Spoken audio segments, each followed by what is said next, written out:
লিখেছেন আরেকটা কথা, এক ব্যক্তির সন্তান নাই, মারা যাওয়ার পরে তার ভাতিজা ছাড়া আর কেউ নাই।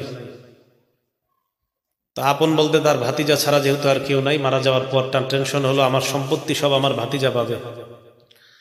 এই চিন্তায় ভাতিজারে হত্যা করে ফেলছে। মারা যাওয়ার পরে সম্পত্তি পাবে এই চিন্তায় হত্যা করে ফেলছে। তো তার সম্পত্তি আরেকজন পাবে। মুফাসসিরিনে কেরাম আরো অনেক কিছু লিখছেন। তা যাই হোক, এক ব্যক্তি নিহত হয়েছে, হওয়ার পর যে যাকে মারছে তাকে রাতের বেলা অন্য এলাকায় নিয়ে ওই এলাকার এক ব্যক্তির দরজার সামনে রেখে দিচ্ছে। সকালবেলা যে হত্যা করছে সেই বলতে লাগলো আমার অমুককে পাচ্ছি না খুঁজে। এগুলা বলতে বলতে খুঁজতে খুঁজতে এলাকাবাসী গিয়ে দেখে আরেক এলাকার এক ব্যক্তির ঘরের দরজায় নিহত ব্যক্তি পড়ে আছে। যে হত্যা করছে সেও চিল্লাইতেছে, আর অন্যান্য যারা তারাও হত্যাকাণ্ডের বিচার চায়। স্বাভাবিকভাবে যার ঘরের দরজার সামনে হত্যাকারীকে পাওয়া গেছে, ওই এলাকাবাসীকে দোষারোপ করা হচ্ছে। দোষারোপ করার পর এলাকাবাসী যখন একজন আরেক দলকে দোষারোপ করতে লাগলো, তখন তারা বলল একজন আরেকজনকে দোষ না দিয়ে নবী মুসা নবীর কাছে যাই, দেখি কোনো সমাধান পাওয়া যায় কিনা। মুসা আলাইহিস সালামের কাছে আসলেন, এসে বললেন আমাদের মাঝে একটা ব্যক্তি নিহত হয়েছে, মার্ডার হয়েছে। মার্ডারের কে ঘটিয়েছে, হত্যাকারী কে, এটা আমরা জানতে চাই। মুসা আলাইহিস সালাম আল্লাহর কাছে দোয়া করলেন। তো আল্লাহ বললেন তাদেরকে বলেন একটা গাবী জবাই করার জন্য।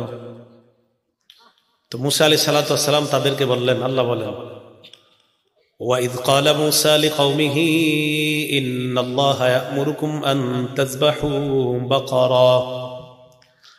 ওই সময়কে স্মরণ করো যখন মুসা আলাইহিস সালাম বললেন তার সম্প্রদায়কে, আল্লাহ তোমাদেরকে হুকুম করছেন একটা গাভী জবাই করার জন্য। এই গাভীর গোশত নিয়ে নিহত ব্যক্তির শরীরে লাগিয়ে দিলে ওই ব্যক্তি জিন্দা হয়ে যাবে, আর হত্যাকারীকে এটা বলে দিবে। তো যখন বলছে একটা গাভী জবাই করতে বলছে আল্লাহ, তো বনী ইসরাঈল এই গাভীর কথা শুনা বলে ক্বালু আতাত্তাখিযুনা হুজুয়া, মুসা তুমি কি আমাদের সাথে উপহাস করছো? আমাদেরকে কি তুমি উপহাসের পাত্র বানাচ্ছ? ক্বালা আউযু বিল্লাহি আন আকুনা মিনাল জাহিলিন। মুসা আলাইহিস সালাম বললেন আমি আল্লাহর কাছে পানাহ চাই জাহেলদের অন্তর্ভুক্ত হওয়া থেকে, মূর্খদের অন্তর্ভুক্ত হওয়া থেকে। আল্লাহর বিধান নিয়ে কোনো নবী কখনো উপহাস করতে পারে না। আল্লাহ বলছেন তোমাদেরকে গাভী জবাই করতে, তোমরা গাভী জবাই করো।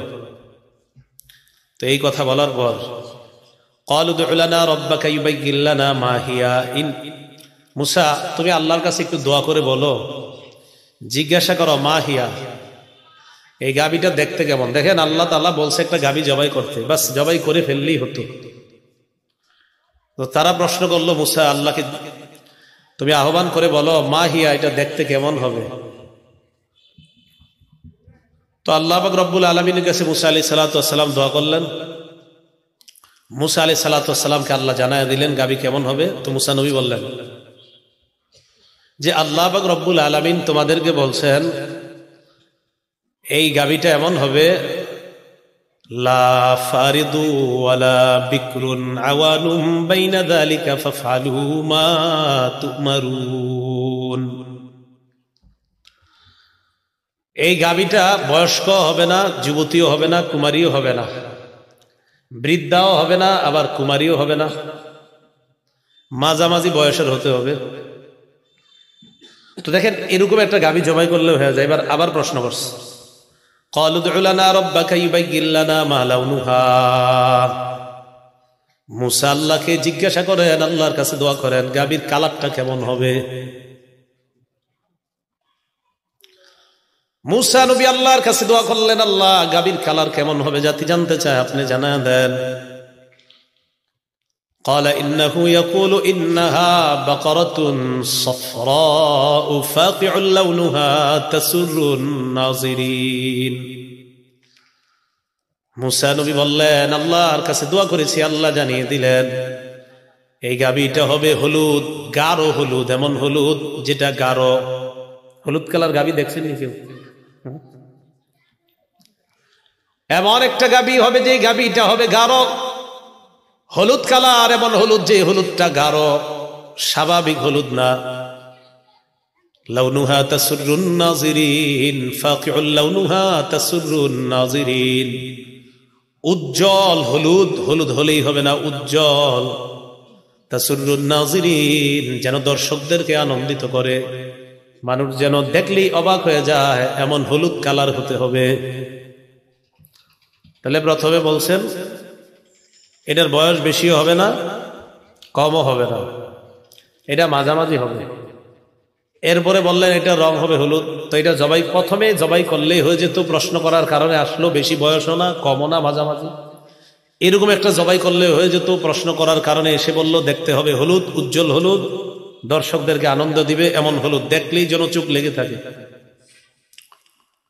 তো এবার তারা বলল ক্বালু উদউ লানা রাব্বাকা ইউবায়্যিন লানা মা হিয়া ইন্নাল বাকারা তাশাবাহা আলাইনা। মুসা আল্লাহর কাছে আবার দোয়া করেন, ব্যাপারটা আমাদের কাছে কেমন যেন সাদৃশ্যপূর্ণ মনে হয়, ব্যাপারটা আমাদের কাছে কেমন যেন হয়ে যাইতেছে। তো প্রশ্ন করার কারণেই তো কেমন হয়ে গেছে। আল্লাহর কাছে আবার জিজ্ঞাসা করো এটা দেখতে কেমন, আমাদের কাছে কেমন জানি লাগতেছে বিষয়টা। আসলে বিষয়টা এমন লাগার কারণ তো তারাই, মুসা নবী অথবা আল্লাহ তো এটা ইচ্ছা করেই এমনটা করেন নাই, বরং তাদের বারবার প্রশ্ন করার কারণে আল্লাহ পাক রব্বুল আলামিন বিষয়টা কঠিন করে দিচ্ছেন। এরপর তারা বলে ইন্না ইনশাআল্লাহু লামুহতাদুন, আল্লাহর কাছে জিজ্ঞাসা করো, আমাদের কাছে ব্যাপারটা সন্দেহপূর্ণ মনে হচ্ছে, সাদৃশ্য মনে হচ্ছে, বিষয়টা আমাদের কাছে কেমন যেন লাগতেছে, এটা আসলে দেখতে কেমন। আল্লাহ চাহেন তো আমরা কোনো না কোনো একটা সঠিক সমাধান পেয়ে যাব। এই ইনশা আল্লাহ বলার কারণে সমাধানের দিকে আগাইতেছে। ইনশাআল্লাহ যদি না বলতো আল্লাহ জানে কতদিন প্রশ্ন চলতো আর উত্তর আসতে থাকতো, কিন্তু ইনশাআল্লাহ বলে রাখছে। এবার আল্লাহ বললেন ক্বালা ইন্নাহু ইয়াকুলু ইন্নাহা বাকারাতুন লা যালুলুন তুসিরুল আরদা ওয়া লা তাসকিল হারসা। আল্লাহ জানিয়ে দিলেন মুসা আপনি জানায়া দেন এমন একটা গাভী হবে যে গাভীটা হাল চাষের কাজে ব্যবহার করা হয় নাই, পানি দেওয়ার কাজেও ব্যবহার করা হয় নাই। মুসাল্লামা, একদম ত্রুটি মুক্ত, লা শিয়াতা ফিহা, একটু ত্রুটি নাই। মুসাল্লামা, পূর্ণ সুস্থ, কোনো ত্রুটি থাকতে পারবে না, পুরা হলুদ, কোনো ত্রুটি থাকতে পারবে না। এখন তারা কয় ক্বালুল আনা জিতা বিল হক, হ্যাঁ এবার আপনি ঠিক বলছেন। এটা বলে ঠিক হয়েছে এতক্ষণ, এখন তুমি সঠিক বিষয়টা আমাদেরকে বলেছ। তারা খুঁজতে লাগলো এবার গাভী, বেশি বয়সেরও না, কম বয়সেরও না, উজ্জ্বল হলুদ, কৃষিকাজে ব্যবহার করা হয় নাই, পানি দেওয়ার কাজেও ব্যবহার করা হয় নাই, এমন গাভী তালাশ করতে লাগলো। আল্লাহর কি কুদরত, এই জাতীয় গাভী দুনিয়াতে একটাই ছিল। সুবহানাল্লাহ। অনেক কষ্টে গিয়ে এক জায়গায় পাইছে, মুফাসসিরিনে কেরাম লেখছে গাভীর মালিককে যখন খুঁজে পেয়েছে তো বলতেছে এই গাভী বিক্রি কিভাবে করব। সেও আবার বলতেছে এই গাভী পরিমাণ স্বর্ণ দিলে গাভী বিক্রি করবো, না হয় করবো না। পুরা বনি ইসরায়েলের এলাকার মধ্যে যত স্বর্ণ আছে, এই স্বর্ণ টর্ণ যা আছে সব জমা কইরা ওইটা পরিমাণ হয়েছে। তো প্রশ্নের কারণে লাভ হইল না লস হইতেছে। অথচ প্রথমে একটা এলাকার যে কোনো গাভী জবাই করলেই হয়ে যেত। অবশেষে গাভী পাইছে, জবাই করছে। আল্লাহ পাক রব্বুল আলামিন বলেন ওয়া ইয কাতালতুম নাফসান ফাদারাতুম ফিহা ওয়াল্লাহু মুখরিজুম মা কুনতুম তাকতুমুন। তোমরা যখন একজনকে হত্যা করলে, হত্যা করার পর একে অপরের প্রতি দোষ দিতে লাগলে, একে অপরকে দোষারোপ করতে লাগলে, আমি আল্লাহ একটা মাধ্যমে তোমাদেরকে গাভীর সন্ধান দিলাম। আমি আল্লাহ চাইলাম আল্লাহু মুখরিজুম মা কুনতুম তাকতুমুন, তোমরা যা গোপন করো এই বিষয়টা আমি আল্লাহ বের করব। আল্লাহ বের করার জন্য ওই গাভী আনতে বললেন। গাভী আনার পর, জবাই করার পর ফাকুলনা দ্রিবুহু বিবাদিহা কাযালিকা ইউহয়িল্লাহুল মাউতা, আল্লাহ বললেন গাভীর গোশত নিয়ে মৃত ব্যক্তির শরীরে লাগিয়ে দাও। মৃত ব্যক্তির শরীরে লাগানোর সাথে সাথে মৃত ব্যক্তি জিন্দা হয়ে যায়। আল্লাহ বলেন কাযালিকা ইউহয়িল্লাহুল মাউতা, এইভাবেই আল্লাহ মরা মানুষকে জিন্দা করেন। মরা মানুষকে ওয়ায়ুরিকুম আয়াতি, আল্লাহ তোমাদেরকে তার নিদর্শন দেখায়, লাআল্লাকুম তাকিলুন, যাতে তোমরা বুঝতে পারো, জানতে পারো। বলেন, জীবিতকে মৃত দেখে আর মৃত্যুকে জীবিত করেন কে? আল্লাহ। তা আল্লাহ বলে এত কিছু দেখানোর পরেও কি হলো? সুম্মা কাসাত কুলুবুকুম মিন বাদি যালিকা ফাহিয়া কাল হিজারা, এত নিদর্শন দেখাইলাম, মৃতকে আমি জিন্দা বানাইলাম, এরপরেও তোমাদের অন্তরগুলা এত শক্ত নরম হয় না। তোমাদের অন্তরগুলা এরপরেও শক্ত হয়ে গেছে। কেমন শক্ত? কায়াকাল হিজারা, পাথরের মতো শক্ত। ওয়া ইন্না মিনাল হিজারাতি লামা ইয়াতাফাজ্জারু মিনহুল আনহার, আল্লাহ বলেন কিছু পাথর আছে এমন যে পাথর থেকে নদী প্রবাহিত হয়ে যায়। ওয়া ইন্না মিনহা লামা ইয়াশাক্কাকু ফায়াখরুজু মিনহুল মা, কিছু পাথর ফেটে যায়, ফেটে সেখান থেকে পানি বের হয়। ওয়া ইন্না মিনহা লামা ইয়াহবিতু মিন খাশিয়াতিল্লাহ, কিছু পাথর আছে এমন যে পাথর আল্লাহর ভয়ে উপর থেকে নিচে পড়ে যায়। পাথর আমি আল্লাহর ভয়ে কান্না করে, পাথর থেকে পানি বের হয় আমার ভয়ে। বান্দা, তোমাদের অন্তর থেকে, কলব থেকে পানি আসতে চায় না। পাথরও শক্ত পাথর, এটা নরম হয়ে যায় আমি আল্লাহর ভয়ে। তোমাদের বান্দাদের অন্তর এত কঠিন, পাথরের চেয়ে কঠিন। আল্লাহ কয় আসাদ্দু কাসওয়া, বরং পাথরের চেয়ে আরো কঠিন। প্রথমে বলছে পাথরের মতো কঠিন, এরপরে বলে আর আসাদ্দু কাসওয়া, পাথরের চেয়ে আরো কঠিন। কিছু মানুষ আছে এমন, এত কঠিন হৃদয় যে পাথর না, পাথরের চেয়ে আরো কঠিন, এত ভয়ঙ্কর অবস্থা হয় তাদের।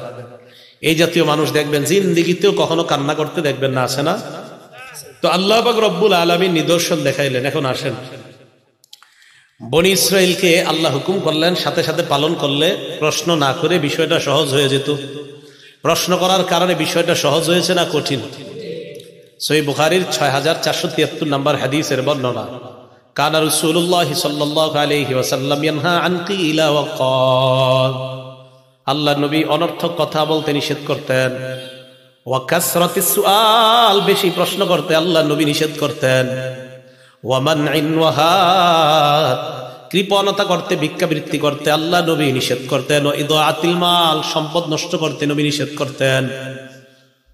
ওয়া ওয়াদিল বানাত, কন্যা সন্তান জীবন্ত মাটির নিচে দাফন করতে আল্লাহ নবী নিষেধ করতেন। পাঁচটার মধ্যে একটা হলো কাসরাতিস সুআল, বেশি প্রশ্ন করা নিষেধ। কিছু কিছু ক্ষেত্রে প্রশ্ন যত করবেন বিষয়টা আরো কঠিন হয়ে যায়। সাহাবাদেরকে আল্লাহ নবী বললেন, ইন্নাল্লাহা, আল্লাহ পাক রব্বুল আলামিন ফারাদা আলাইকুমুল হাজ্জা, তোমাদের উপর হজ ফরজ করে দিয়েছেন। এক সাহাবী দাঁড়িয়ে বললেন, ইয়া রাসূলুল্লাহ আফি কুল্লি আমিন, প্রত্যেক বছর হজ করব নাকি? ফাসাকাতা, আল্লাহ নবী চুপ রইলেন। ওই ব্যক্তি আবার বললেন, ইয়া রাসূলুল্লাহ আফি কুল্লি আমিন, আমরা কি প্রত্যেক বছর হজ করব? আল্লাহ নবী আবার চুপ রইলেন। আবার দাঁড়িয়ে বললেন, ইয়া রাসূলুল্লাহ প্রত্যেক বছর আমরা হজ করব কিনা? আল্লাহ নবী আবার চুপ রইলেন। তিনবার প্রশ্ন করার পর নবী বললেন, লাউ কুলতু না'আম লাওয়াজাবাত, আমি যদি একবার বলতাম হ্যাঁ প্রত্যেক বছর হজ করা লাগবে, তাহলে সামর্থ্যবান যারা প্রত্যেক বছর তাদের উপর হজ অবধারিত হয়ে যেত। নবীজি বলেন, খুযু মা তারাকতুকুম, যতটুকু আমি বলি এতটুকু গ্রহণ করবা, বেশি প্রশ্ন করবা না। ফাইন্নামা হালাকা মান কানা ক্বাবলাকুম বিকাসরাতিস সুআল, তোমাদের পূর্ববর্তী জাতি বেশি প্রশ্ন করার কারণে ধ্বংস হয়ে গেছে। বলেন নাউজুবিল্লাহ। বেশি প্রশ্ন করবা তো বিপদে পড়বা, এই জন্য অনর্থক বিষয়ে বেশি প্রশ্ন না করা। তাহলে বনি ইসরাইল বলেন তো, এই গাভীর বিষয়ে প্রশ্ন বেশি করার কারণে বিষয়টা কি সহজ হচ্ছে না কঠিন হয়ে গেছে? দ্বিতীয় বিষয়, মুসা নবীর জাতি, মুসা নবীর কথা মানার ক্ষেত্রে এতগুলা প্রশ্ন করলেন। মুসা আলাইহিস সালাতু ওয়াস সালামের জাতিকে আল্লাহ পাক রব্বুল আলামিন হুকুম করলেন, মুসা নবীকে আর মুসা নবীর জাতিকে কি হুকুম করলেন? একটা সম্প্রদায় আছে আমালিকা সম্প্রদায়। বলেন কি সম্প্রদায়? আমালিকা। আল্লাহ পাক রব্বুল আলামিন বলেন, ওয়া ইয কুল্লা দুখুলু হাযিহিল ক্বরিয়াতা ফাকুলু মিনহা হাইসু শি'তুম রাগাদা ওয়াদখুলুল বাবা সুজ্জাদা ওয়া কুলু হিত্তাতুন নাগফির লাকুম খাতায়াকুম ওয়া সানাজিদুল মুহসিনিন। ওই সময়কে স্মরণ করেন, আমি যখন বললাম উদখুলু হাযিহিল ক্বরিয়া, এই এলাকায় তোমরা প্রবেশ করো, কোন এলাকায়? যে এলাকাকে বলা হয় আমালিকা সম্প্রদায়। ওই আমালিকা সম্প্রদায়ে তোমরা যাও, যাওয়ার পর তাদের সাথে জিহাদ করবা। জিহাদ করার পর আমি আল্লাহ তোমাদেরকে বিজয় দান করব। মুসা নবী বনী ইসরাইল সম্প্রদায়কে নিয়ে রওনা করলেন। তারা আগে কি করলেন? 12 জন মানুষকে পাঠাইলেন আমালিকা সম্প্রদায়কে দেখে আসার জন্য। 12 জন মানুষকে পাঠাইলেন। ওই 12 জন যাওয়ার পর তথ্যবিত্ত তালাশ করে যাওয়ার পর ওই 12 জনকে আমালিকা সম্প্রদায়ের মানুষরা অ্যারেস্ট করছে। কয়জন রে? আগে একটু তথ্য নিয়ে আসবে, এরা দেখতে কেমন, এদের সাথে জিহাদ করা যাবে কিনা। অ্যারেস্ট করার পর বাদশার কাছে নিয়ে যায়। বাদশা চিন্তা করলো কি করা যায়, তাদের 12 জনকে হত্যা করব নাকি ছেড়ে দিব। বাদশা সিদ্ধান্ত নিয়ে নিল 12 জনকে ছেড়ে দাও, তারা যেন গিয়ে বনী ইসরাইল সম্প্রদায়কে জানায়া দেয় এদের সাথে যুদ্ধ করতে যাও না, গেলে বিপদে পড়বা। এটা যেন গিয়া বলে। বিশাল বড় বড় পাহাড়ের মতো এক একজন দেখতে, বিশাল বড় বড় পালোয়ান, এরকম এক এক অবস্থা। 12 জন রে আপনার একজনের কাছে কোনো ব্যাপার না। ওই আমালিকা সম্প্রদায়ের একজনের কাছে, 2 জনের কাছে 12 জন কোনো ব্যাপার না। এরকম এক এক শক্তিশালী এক একজন। 12 জন এলাকায়। এই 12 জনের মধ্যে একজনের নাম ছিল ইউশা। কি ছিল? উনি আর আরেকজন, এই 2 জন ছাড়া বাকি রইল আরো 10 জন। এলাকায় আসার পর ওই 2 জন সবার সাথে পরামর্শ করলো। মোট 12 জনে বললো, এই দেখো আমরা কি বলবো না বনী ইসরাইলকে যে এরকম এরকম শক্তিশালী লোক গেলেই বিপদে পড়বা, বললে এরা আর জেহাদে আসবে না। তো 12 জন আসার পর 2 জন চুপ রইল। বাকি 10 জন গিয়ে কি করলো, এরা আস্তে আস্তে জনগণে বলে দিছে, এই শোনো ঘটনা খারাপ, ভুলে ওই দিকে যাও না, যাইবা বিপদে পড়বা। বনী ইসরাইল সম্প্রদায় মুসা নবীকে বললেন, মুসা ইযহাব আনতা ওয়া রাব্বুকা ফাকাতিলা ইন্না হাকুনা কাঈদুন। মুসা তুমি আর তোমার রব যাও জিহাদ করো, আমরা যাব না, আমরা এখানেই বসে থাকবো। তুমি আর তোমার রব গিয়ে জিহাদ করো। নাউজুবিল্লাহ। তুমি আর তোমার রব গিয়ে জিহাদ করো, এই কথা বলছো। কত বড় ভয়ঙ্কর কথা। তুমি আর তোমার রব গিয়ে জিহাদ করো। এবার দেখেন মুসা নবীর সম্প্রদায় মুসা নবীকে বললেন, তুমি আর তোমার রব গিয়ে জিহাদ করো। আমাদের নবী বদর যুদ্ধে যখন রওনা করলেন, যুদ্ধে রওনা করার সময় নবীজি সাল্লাল্লাহু আলাইহি ওয়াসাল্লাম একের পর এক ভাষণ দিতেছিলেন। মুহাজির সাহাবী যারা একের পর এক দাঁড়িয়ে বলি, ইয়া রাসূলুল্লাহ কোনো সমস্যা নাই, চলেন।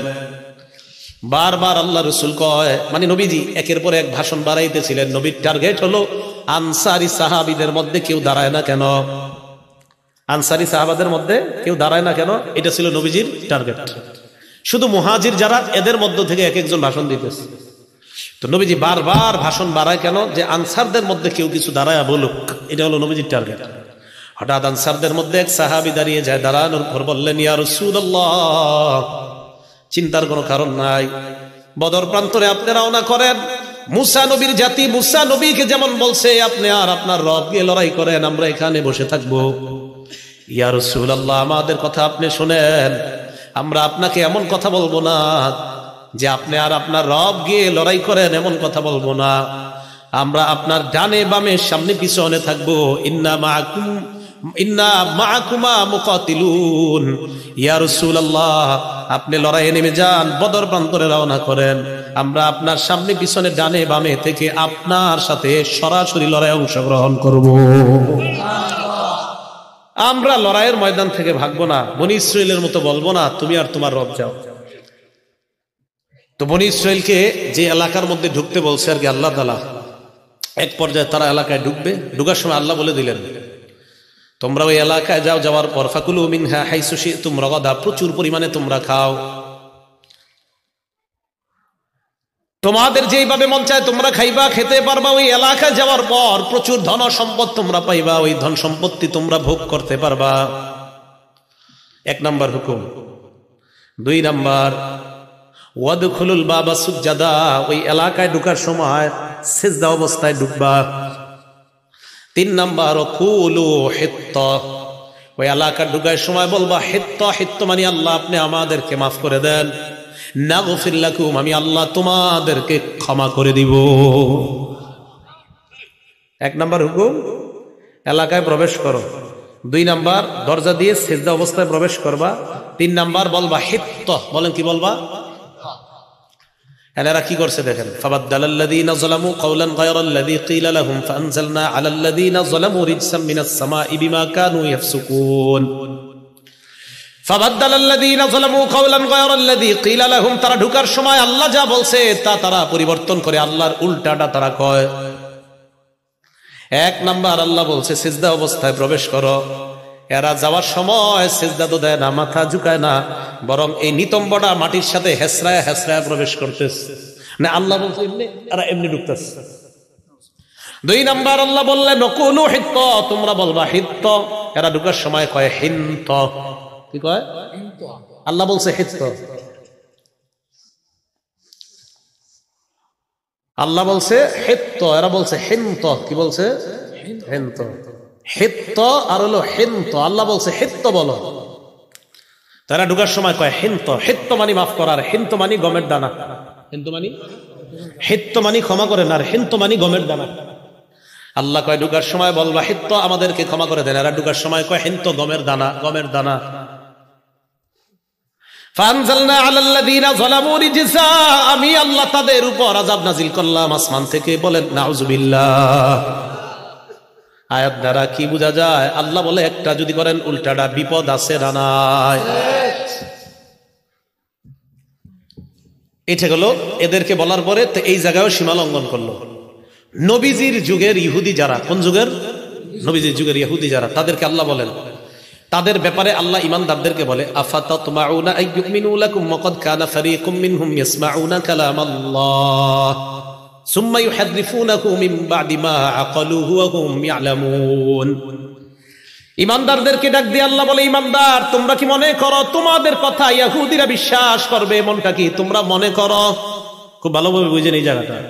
ওয়াকাদ কানা ফারীকুম মিনহুম ইয়াসমাউনা কালামাল্লাহ, অথচ তাদের বাপ দাদারা আল্লাহর কালাম নিজের কানে শুইনা সুম্মা ইউহাররিফুনাহু মিন বা'দি মা আকালু, বুঝে শুনে আল্লাহর কালামকে পরিবর্তন করে দিয়েছে। বলেন নাউযুবিল্লাহ। ওয়া হুম ইয়ালামুন, তারা ব্যাপারটা জানতো। এরা যে আল্লাহর কালাম পরিবর্তন করে দিয়েছে এই ব্যাপারটা তারা জানতো। খুব ভালো করে বুঝেন। ইমানদারদেরকে আল্লাহ বলেন, ইমানদার তোমরা কি মনে করো ইহুদিরা তোমাদের এবার 70 জন মানুষকে নির্বাচন করলেন। ইখতারা মূসা কওমাহু 70 রাজুলান লিমিকাতিনা, 70 জনকে নির্বাচন করে মূসা নবী তাদেরকে নিয়ে গেলেন পাহাড়ে, আল্লাহর সাথে কথা বলবে মূসা। তুর পাহাড়ে নিয়ে যায়, নেওয়ার পর মূসা নবী আল্লাহর সাথে কথা বলা শুরু করলেন। কি অবিশ্বাস্য, কি আশ্চর্য ব্যাপার দেখেন। যে 70 জনকে নিয়ে গেলেন, ওই 70 জন তারা নিজের কানে আল্লাহর কথা শুনতে পায়। এবার দেখেন কি হয়। মূসা নবী 70 জনের কাছে আসলেন, আসার পর কয় আল্লাহর কথা শুনছনি? কয় মূসা আল্লাহর কথা তো শুনলাম, লান নুমিনা লাকা হাত্তা নারাল্লাহ জাহরা, সরাসরি যদি আল্লাহরে না দেখি বিশ্বাস করি না। কথা কিন্তু শুনছি, এখনকার সরাসরি না দেখলে বিশ্বাস করবেন। ফাখাযাতকুমুস সাইকা, আল্লাহ বলেন ভয়ঙ্কর চিৎকার তোমাদেরকে পাকড়াও করলো। কাদেরকে? ওই মূসা নবীর যুগের ওই 70 জন। ভয়ঙ্কর একটা আওয়াজ আসছে, আসার পর তারা ধ্বংস হয়ে যায়। তো একটু বুঝেন, আল্লাহর কালাম শুনছে, শোনার পর কয় আল্লাহরে না দেখে বিশ্বাস করি না। এবার যখন এই 70 জনের উপর গজব আসছে, তারা যখন মারা যায়, মূসা নবী চিন্তায় পড়ে গেলেন আর বললেন, আল্লাহ বনি ইসরাইল সম্প্রদায়, এদের কাছে যখন আমি যাওয়ার পর যদি এরা দেখে 70 জন নাই, এরা বলবে আমি এদেরকে কৌশলে ফুসলিয়ে টুসলিয়ে কোথাও নিয়ে মারছি আমি। দেখছেন মূসা নবী কি টেনশন এদের জন্য। আল্লাহ এরা বলবে তুমি মনে করে মেরে ফেলছো। আল্লাহ পাক রব্বুল আলামিন বলেন, সুম্মা বা'আসনাকুম মিন বাদি মাউতিকুম, এই তোমারে মরণের পর আমি আল্লাহ আবার জিন্দা করলাম। ওইটা মেরে লেছো না, আবার জিন্দা করে দিয়েছে। সুবহানাল্লাহ। কেন? ওই যে মূসা নবী বলছে আল্লাহ আমি যদি গিয়ে বলি 70 জন মারা গেছে, এরা বলবে তুমি মারছো। মূসা নবীর এই কথা শুনে আল্লাহ কি বললেন? সুম্মা বা'আসনাকুম মিন বাদি মাউতিকুম, মরণের পর আমি আল্লাহ আবার জিন্দা করলাম। তাহলে এখান থেকে একটা শিক্ষা, যে আল্লাহ দুনিয়াতেই মৃত্যু দিয়ে আবার জিন্দা করে দেখাইতে পারেন, এই আল্লাহর কাছে আখিরাতে আমাদেরকে জীবিত করা কোনো ব্যাপার না। আচ্ছা, এবার বুঝে আসছে যে এই 70 জন যে কথা শুনছে। এখন দেখেন কি হচ্ছে। মূসা নবী তাদেরকে বললেন তোমরা এলাকায় যাইবা। দেখেন কি কয়, যাওয়ার পর বলবা আল্লাহ এই এই হুকুমগুলা করছে আর এই এই নিষেধগুলা করছে। দেখেন আল্লাহ তোমাদেরকে এই হুকুম করছে আর এই এই নিষেধ করছে, এইগুলা গিয়ে তোমরা বলবা।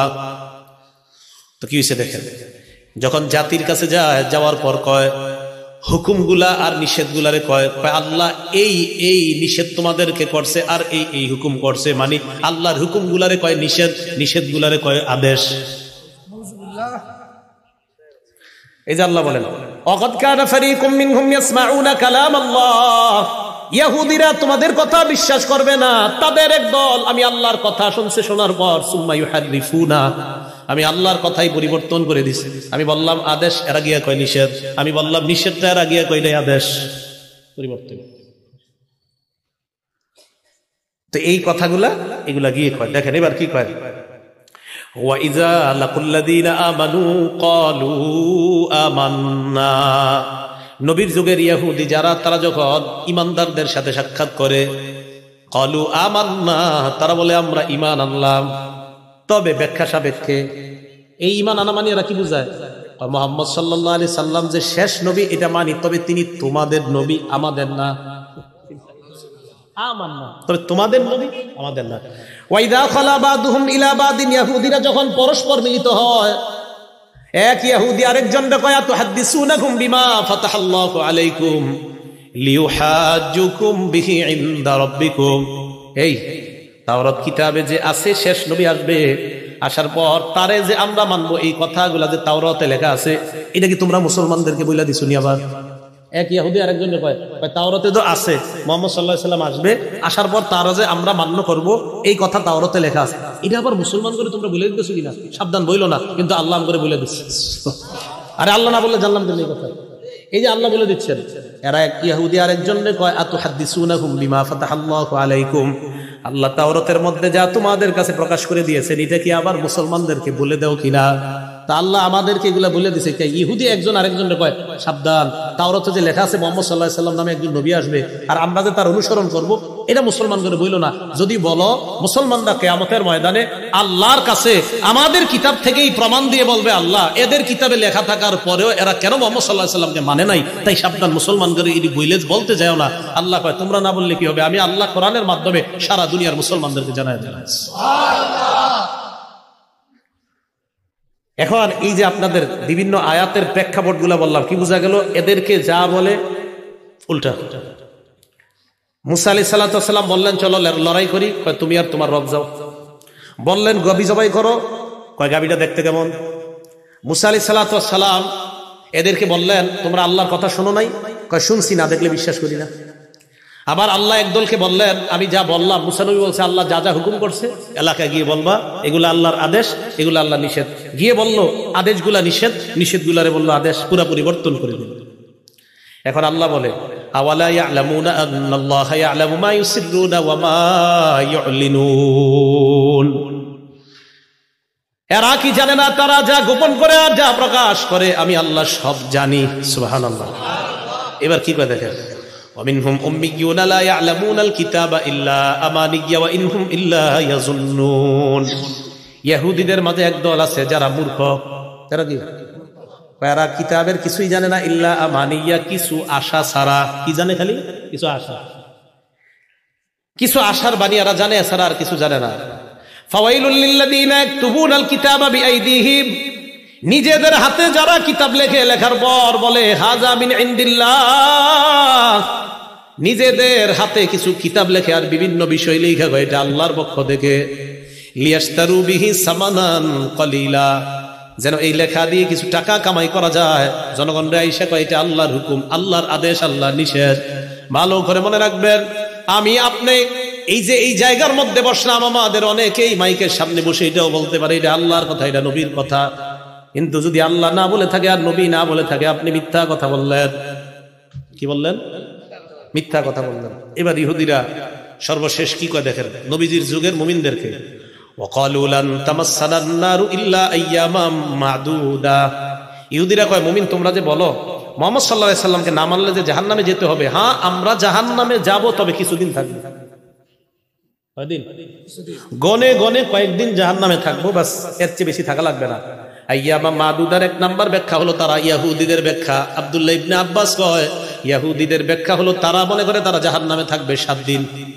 কয়দিন? ইয়াহুদীদের বক্তব্য হলো দুনিয়ার বয়স হবে 7000 বছর, প্রতি 1000-এ 1 দিন তারা জাহান্নামে জ্বলবে। 7000 বছরের মোকাবেলায় তারা 7 দিন জাহান্নামে জ্বলবে। এটাই তারা বলে ওয়াকালু লান তামাসসানান নারু ইল্লা আইয়ামাম মা'দুদা, জাহান্নামের আগুন আমাদের কি স্পর্শ করবে না, তবে করবে কিছুদিনের জন্য। এই কিছুদিনের এক নাম্বার ব্যাখ্যা হলো 7 দিন। এটা তাদের বক্তব্য। 2, ইহুদিদের বক্তব্য হলো কিছুদিন জাহান্নামে থাকবো মানে হলো 40 দিন। কয়দিন? 40 দিন থাকার পর আমরা বের হয়ে যাব, এরপর অন্য জনেরা যাবে। এই অন্য জন দ্বারা উদ্দেশ্য হলো নবীর সাহাবারা। এরা 40 দিন থাকবে জাহান্নামে, বের হয়ে যাবে, এরপর সাহাবারা ঢুকবে। এটা তাদের বক্তব্য। 3 নাম্বার বক্তব্য ইহুদিদের, এই কিছুদিন দ্বারা উদ্দেশ্য হলো আমরা যে বাছুর পূজা করছিলাম কয়েকদিন, এই কিছুদিন আমরা জাহান্নামে থাকবো, এর চাইতে বেশি জাহান্নামে থাকবো না। যতদিন বাছুর পূজা করছিলাম এই পরিমাণ জাহান্নামে থাকবো। কি বাছুর পূজা? মুসা নবী যখন আল্লাহর কাছে তাওরাত কিতাব আনতে গেছে, তাওরাত কিতাব আনতে যাওয়ার পর বনী ইসরাইল সম্প্রদায়ের এক ব্যক্তি, তার নাম সামিরি। কি নাম? এই সামিরি কি করলো?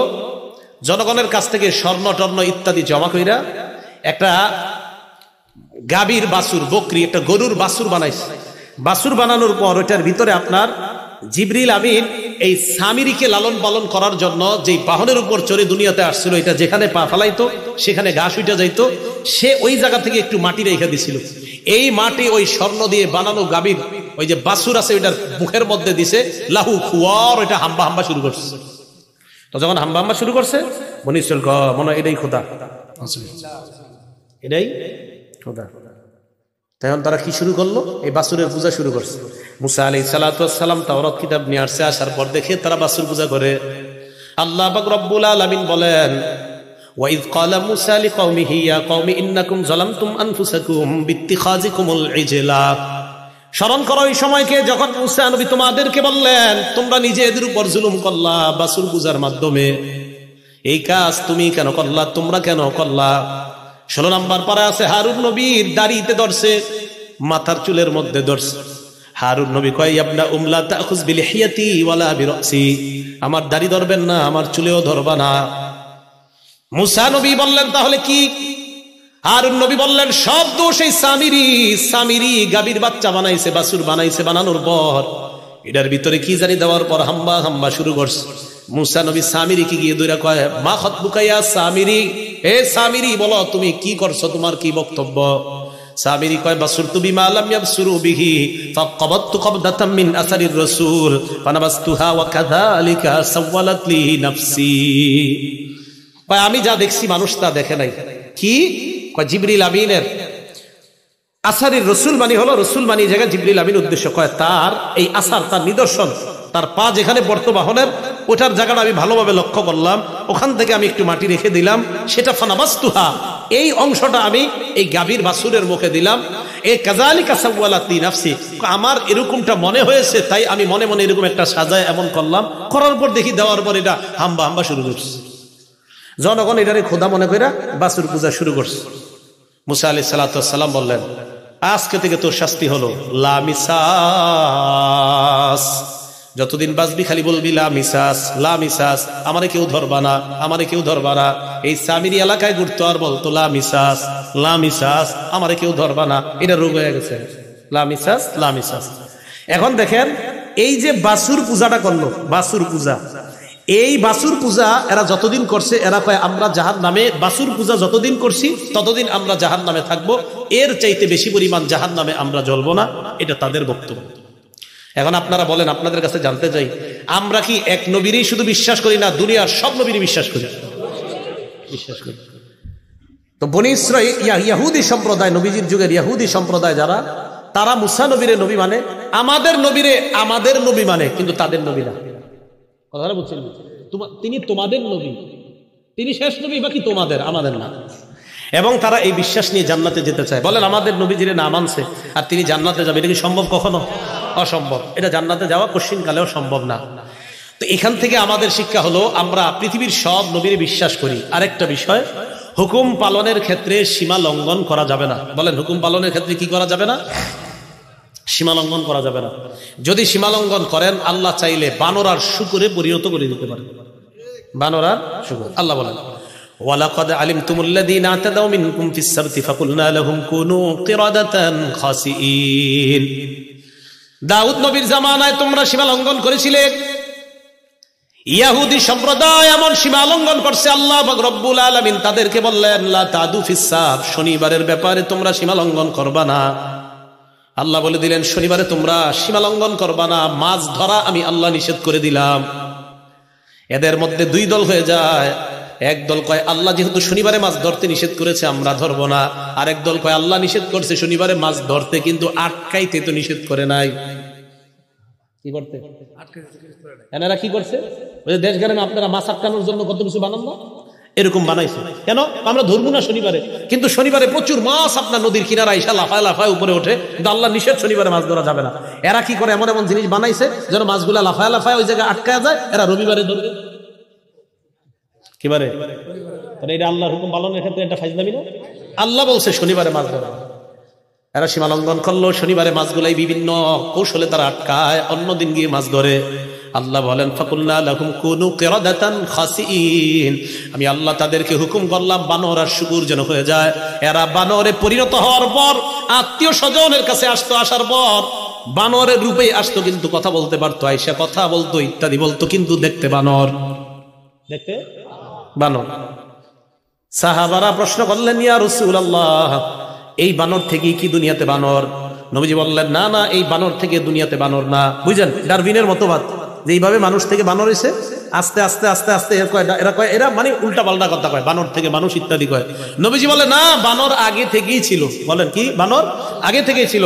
এরপরে রাসূল সাল্লাল্লাহু আলাইহি ওয়াসাল্লাম বললেন কোন জাতিকে আল্লাহ যখন বিভিন্ন গজব দেয়, ওই গজবটা আল্লাহ বিলীন করে দেয়। যেহেতু তাদেরকে বানর বানাইছে আল্লাহ, ওই বংশগুলারে আল্লাহ বিলীন করে দিয়েছে। তাই দুনিয়ার বর্তমান যে বানর, এটা যে ওই বানর হতে হবে এটা না, বানর আল্লাহ আগেই সৃষ্টি করেছেন, কিন্তু ওই বানর যাদেরকে আল্লাহ বানাইছে এটা হলো আল্লাহর পক্ষ থেকে গজব।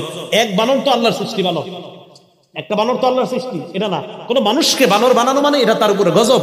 ওই গজব যাদেরকে দিয়ে আল্লাহ বানর বা শূকর বানায়, এদেরকে আল্লাহ ধ্বংস করে দেয়, এদেরকে দুনিয়াতে রাখে না। তাহলে এর শেষে কি জানলাম? আল্লাহর হুকুম পালনের ক্ষেত্রে সীমা লঙ্ঘন করা যাবে না। আল্লাহ যেটা বলছে এটা সুন্দরভাবে মেনে নেওয়া। কি করা যাবে না বলেন তো? সীমা লঙ্ঘন করা যাবে না। যেমন রাসূল সাল্লাল্লাহু আলাইহি সাল্লাম বলছেন ইয়া আলী লা তুতবি'ন নজরাতা আলী, একবার নজর পড়ে যাওয়ার পর দ্বিতীয়বার আর নজর দিবা না। এবার আমাদের যুবকরা এটা বুঝছে কিভাবে? দেখেন, কয় হুজুর প্রথমবার যদি দীর্ঘ সময় তাকায়া থাকি হবে নি, মানে একটা নারীকে রাসূল বললেন একবার নজর পড়ে যাওয়ার পর দ্বিতীয়বার আর নজর দিবা না। এখন দেখেন সীমা লঙ্ঘন কারে কয়? কয় হুজুর একবারই যদি আধা ঘন্টা চায়া থাকি, দ্বিতীয়বার আর তাকাইলাম না, এটা সীমা লঙ্ঘন। এটা হুকুম পালনে সীমা লঙ্ঘন করা যাবে না, যে বিষয়টা বুঝাইতে চাইলাম। প্রথমে দেখেন প্রশ্নের কারণে ঝামেলা বাড়লো, এরপরে আল্লাহ হুকুম দিলেন একের পরে একটা। এরা শুধু উল্টাটা করে সীমা লঙ্ঘন করতেছে, আর বারবার তাদের উপরে আযাব আসতেছে। এইগুলো আল্লাহ আমাদেরকে কেন জানাইলেন? যে আমি আল্লাহ সীমা লঙ্ঘন করার কারণে বান্দাদেরকে গজব দিতে পারি, আমি আল্লাহ এখনো আছি। তাই সাবধান, তোমরাও যতদিন দুনিয়াতে বেঁচে আছো সীমা লঙ্ঘন যদি করো, তাহলে আমি আল্লাহর গজব কিন্তু এখনো তোমাদের উপর আসতে পারে। কারণ আল্লাহ আমাদেরকে গজব দেওয়াটা এটা আল্লাহর কাছে কোনো ব্যাপার না। তাহলে সীমা লঙ্ঘন করা যাবে না। ক্বালা রাসূলুল্লাহ সাল্লাল্লাহু আলাইহি ওয়াসাল্লাম, নবীজি সাল্লাল্লাহু আলাইহি ওয়াসাল্লাম বলেন মা মিন রাজুলিন ফি কওমিন ইউমালু ফীহিম বিল মাআসি ইয়াকদিরুনা আলা আন ইউগাইয়িরু ফালা ইউগাইয়িরু আলাইহি ইল্লা আসাবাহুমুল্লাহু বিআযাবিন মিন ক্বাবলি আন ইয়ামুতু। নবীজি বলেন আপনি কোন এলাকার মধ্যে আছেন, ওই এলাকায় যদি আপনি অন্যায় দেখেন, সীমা লঙ্ঘন দেখেন, আল্লাহর হুকুম পালন করার ক্ষেত্রে মানুষ শুধু উল্টাপাল্টা যদি দেখেন, দেখার পরেও যদি আপনি বাধা না দেন, আবার দেখার পরেও যদি আপনি বাধা না দেন, নবীজি বলেন মরণের আগে এমন গজব আসবে আপনার উপর, আল্লাহ মরণের আগে কোনো না কোনো শাস্তি আপনাকে দিবেনি, কোনো না কোনো শাস্তিতে পড়ে যাবেন। এলাকার মধ্যে দেখবেন আল্লাহ বলছে সুদ খাওয়া হারাম, এরপরেও যারা খায় আর বলে সুদ আর ব্যবসা করা। একটা হলো সুদ হারাম, হারাম মানে কিছু মানুষ, এরপরেও খায়, সুদরে হারাম মাইনা এরপরেও খায়, এটা একটা বিষয়, বেচারা দোয়া করি ফিরে আসবে।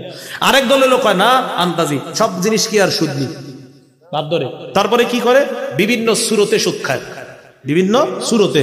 তো বিভিন্ন সুরতে যে সুদ খায় এও জানে যে এটা সুদ, কিন্তু মানুষকে বুঝাইতে চায় আমি কি ওইভাবে খাইছি না, আমি তো ওইভাবে খাইছি।